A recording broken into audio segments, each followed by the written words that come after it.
Apa di Sebelah itu? barat, sebelah baratnya alun stadion. Sebelah baratnya stadion. Jalan Trotoar itu. Di trotoar itu bawa kak.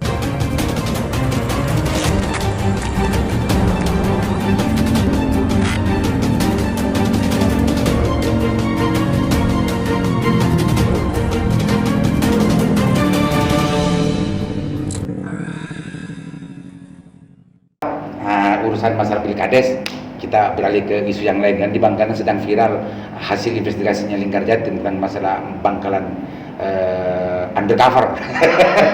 Bangkalan undercover. Pak Waka sudah baca itu?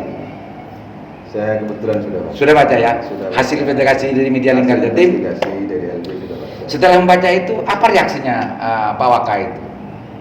Iya, nggak percaya itu. Nggak percaya. Nggak percaya itu. Ini yang hoax ini beritanya apa gimana gitu. Oh, masih terkejut itu. Artinya tidak percaya bahwa itu betul-betul ada di Bangkalan. Tidak percaya saya. Justru itu terjadi di depan mata, di sekitaran stadion. Ini kan memang menghenyakkan banyak orang. Ternyata pemirsa, Pak Waka tidak percaya, terkejut ternyata. Nah, tapi itu bisa dipertanggungjawabkan Pak Waka, itu bisa dipertanggungjawabkan bahwa itu benar-benar adanya dan itu melewati sebuah investigasi yang sangat luar biasa dan tidak hanya sekedar sampai rugi Lingkar Jatim itu sebetulnya membiayai tim informannya itu sebetulnya apa? Artinya ini benar-benar nyata gitu, benar-benar nyata dan sebagaimana yang ditulis. Tanggapannya Pak Waka?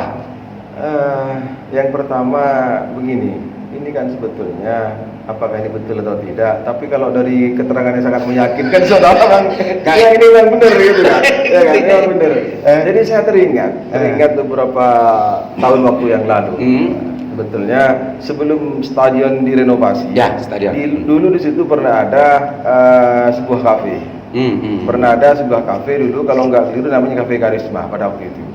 Di situ memang kafe itu lumayan ramai. Bukan lumayan ramai. Kalau dia malam Sabtu dan Minggu ramai di sana. Dan musiknya macam-macam, mulai dari slow melo sampai cadas dan yang lainnya gitu kan. Slow melo cadas seperti semua kan.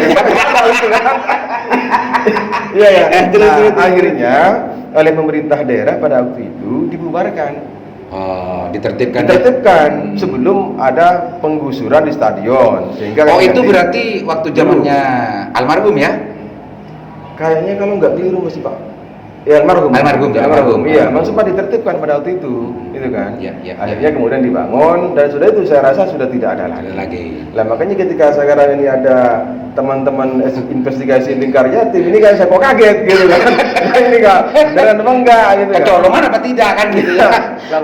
Bisa kecolongan, bisa dibiarkan Pak Waka. Sebagai Pak Waka sebagai anggota dewan yang memang tugasnya untuk mengawasi, memperhatikan dan segala macamnya. Apa kira-kira ketika ini sudah menjadi fakta di lapangan sebagai Waka yang harus dilakukan itu apa sebetulnya Pak Waka? Nah, makanya kan sebetulnya kan begini. Pertama terkait dengan perizinan, surat izin, surat kalau memang ini benar, makanya LJ itu harus membuktikan ini namanya apa, nama anggaplah nama kafenya apa. Kemudian jadi ini kan bukan kafe. Warung kopi, ini bukan kopi. Iya. Bukan. Beda kalau kafe lain lagi. Warung kopi ini. Ini warung kopi. Kira ini kafe gitu. Jadi nggak ribet dengan urusan perizinan kayaknya memang kalau urusan kaki lima itu tidak perlu untuk perizinan seribet itu Pak Waka. Dan ini tidak ada hubungan dengan itu. Apa yang semestinya harus dilakukan pemerintah daerah ini dari Waka sebagai pengawas di Kabupaten Bangkalan? Ya, saya rasa ini pemerintah daerah kecolongan. Kecolongan ya? Saya rasa ini kecolongan. Ini kecolongan terus ini. terus. Gimana tidak kecolongan gitu kan? Lowong kalau memang hasil investigasi LJ itu di sekitar areal stadion, lowong itu menjadi lalu dalang warga. Bangkalan kota gitu ya. Juga ada apa? Ketika masuk di sana juga ada Satpol PP kalau malam minggu kan gitu. Ini kok bisa nggak tahu itu? Bahkan kan kecolongan kan? Kecolongan atau dibiarkan? Kecolongan apa dicolong? Saya rasa ini kan kecolongan. Itu kan kecolongan. Karena Pol PP-nya di utara, iya kan? Saya tidak tahu hasil investigasi di selatan dan utara ini kan. Catat pemirsa. Istilahnya kecolongan, bukan dibiarkan. Kalau orang lain mungkin mengatakan ini dibiarkan, tapi ini kecolong, ini pasti kecolongan kata Karena kecolongan apa yang dilakukan? Nah, kan ini kan kecolongan, makanya saya minta ya kan dalam hal ini Satpol PP ya kan Satpol PP agar melakukan penertiban ini, apalagi ini hasil investigasi. Dan hasil investigasi ini kan tidak dibuat-buat gitu kan. Satpol PP itu kan punya atasan Pak Wakah. Lah ya makanya Satpol PP harus melakukan ini, melakukan penertiban. Makanya saya yakin untuk di kaki lima kalau memang di stadion ya kan, saya rasa yang apa itu yang di utara ini kan yang ini, yang apa? Yang punya izin yang di utara. Oh, yang artinya utara. Atas pengetahuan dari pemerintah gitu kan kalau yang di utara. Iya. Yang Kumara maksudnya. Kumara, yang Kumara. Kan itu dibangun oleh pemerintah. Iya. Makanya saya tanya, hasil investigasi itu utara apa selatan? Apa di sebelah baratnya alun stadion. Sebelah baratnya stadion. Trotoar itu. Di trotoar itu bawa Kak. Warung-warung kopi trotoar itu. Waduh, saya ini jadi ini.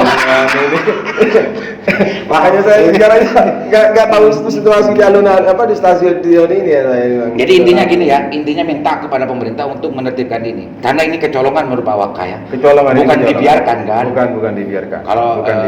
Kalau dibiarkan kan ini justru akan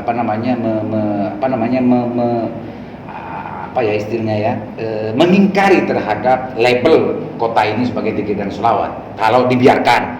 Tapi ini karena kecolongan, ini bahasanya Pak Waka, ini kecolongan, maka harus ada tindakan yang tegas selanjutnya gitu Pak. Ya, saya rasakan begini. Ini kan sudah kadung muncul ke permukaan bahwa hasil investigasi teman-teman Lingkar Jatim ternyata ada praktek prostitusi kaki lima, ya kan? Cuma kalau saya masih menyatakan bahwa ini adalah patut diduga. Karena saya tidak tahu patut diduga. Gitu kan. Makanya kalau emang hasil investigasi ini betul-betul valid, kita minta pada Satpol PP, terutama pada Pak Bupati, ya kan, agar menginstruksikan Satpol PP, untuk melakukan, ya kan, penertiban di situ. Satu, ya kan. Kemudian yang kedua, saya melihat ini kan, sekarang ini kan masih masa pandemi. Masa pandemi. Nah, masa pandemi ini kita ini kan mesti dibatasi, Pak. Ruang gerak kita dibatasi. Dibatasi oleh waktu. Nah, sementara di sini kan tidak, Pak. Kayaknya tidak itu ya, hasil pengamatannya ya. Hasil pengamatan kan tidak ini, Pak. Dan itu bicara warung kopi. Di Bangkalan sudah banyak kafe-kafe. Apa kafe-kafe ini sudah dibatasi ruang waktunya? Gimana menurut pengamatan dari Pak Waka? Di mana seharusnya pemerintah daerah untuk menyikapi semua itu?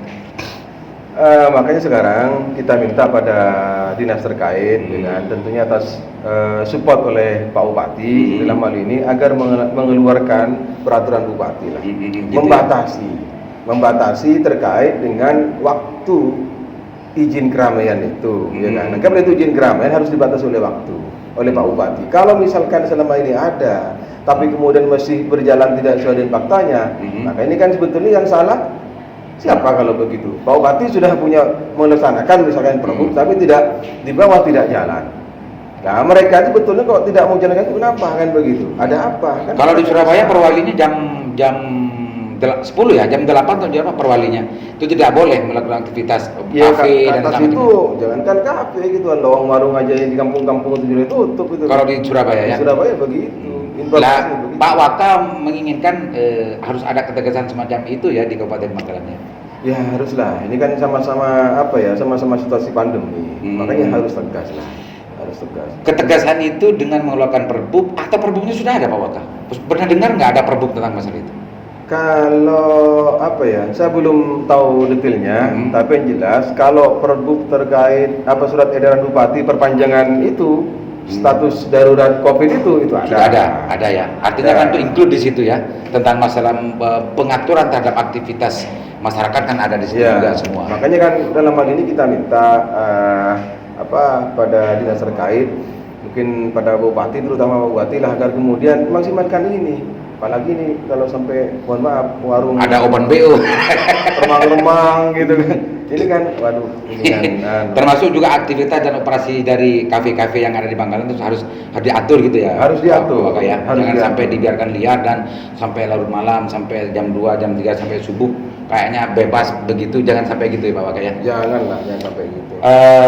Itu masih sadisus, mungkin banyak orang yang tahu entah apakah itu betul-betul nyata di Kabupaten Bangkalan kafe-kafe itu bergerak sampai jam 2 sampai atau jam 3 malam, kita tidak konfirmasi. Tapi mestinya kalau itu terjadi jangan sampai gitu ya. Dan ini harus dimulai dari ketegasan dari Pak Bupati, Pak Waka ya. Iya, begitu. Dengan pengeluaran Perbup atau lebih menegaskan kepada pihak aparat dalam konteks ini adalah Satpol PP. Gitu Pak Waka ya. Oke Pak Waka, sebelum selesai Pak Waka, barangkali ada hal yang penting, hal yang ingin disampaikan Pak Waka tentang masalah apa yang dibicarakan kita, baik dari tadi tentang masalah Pilkades, yang kedua tentang masalah Bangkalan undercover. Silakan sebagai closing statement Pak Waka. Terima kasih kepada Pak Aliman selaku Bantasan. Mungkin tidak banyak yang ingin saya sampaikan pada pertemuan sore hari ini. Yang pertama adalah di saat Pilkades ini sekarang ini sedikit memanas, kita di bawah sudah mulai terjadi gesekan. Saya berharap pada semua calon kepala desa dan pendukung calon kepala desa agar bisa menahan diri dari perbuatan-perbuatan atau tindakan-tindakan yang bisa merugikan orang lain. Karena walau bagaimanapun kontestasi Pilkades ini adalah sebuah sarana untuk kemudian bisa memperbaiki kinerja di tingkat desa. Kemudian yang kedua, kita berharap pada penyelenggara Pilkades agar dalam melaksanakan tugasnya menjadi panitia ini menjalankan sikap netral, karena ketika panitia ini tidak bersikap netral maka potensi gesekan di batu akan semakin besar. Oleh karena itu, mari kita jaga kondusivitas, kedamaian Kabupaten Bangkalan ini untuk terus berlanjut pada masa-masa yang akan datang. Kemudian yang ketiga terkait dengan masalah Bangkalan undercover ini adalah kita minta sikap tegas dari Pak Bupati agar kemudian menginstruksikan pada Satpol PP agar betul-betul melakukan penertiban, sweeping dan yang lainnya. Apalagi ini kan Bangkalan ini merupakan kota zikir dan selawat. Jangan kita cemari, jangan kita nodai, karena kasihan. Walau bagaimanapun sejarah dari Nahdlatul Ulama ini berangkat dari Sawana Khalil. Kalau kemudian Bangkalan undercover ini kemudian mencuat, maka fakta akan berbicara lain. Kasihan karena Bangkalan adalah bumi waliullah Sawana Khalil bin Abdul Latif. Terima kasih. Assalamualaikum warahmatullahi wabarakatuh. Waalaikumsalam. Terima kasih Pak Waka. Mudah-mudahan bermanfaat apa yang sudah disampaikan dan sikap politik yang sudah dilakukan serta harapan-harapannya. Mudah-mudahan ini didengarkan oleh para pihak yang terkait dan bisa ada tidak lanjut dari semua itu, dan mudah-mudahan apa yang kita bicarakan dalam kesempatan ini bermanfaat kepada masyarakat Bangkalan dan juga kepada secara umum. Assalamualaikum warahmatullahi wabarakatuh.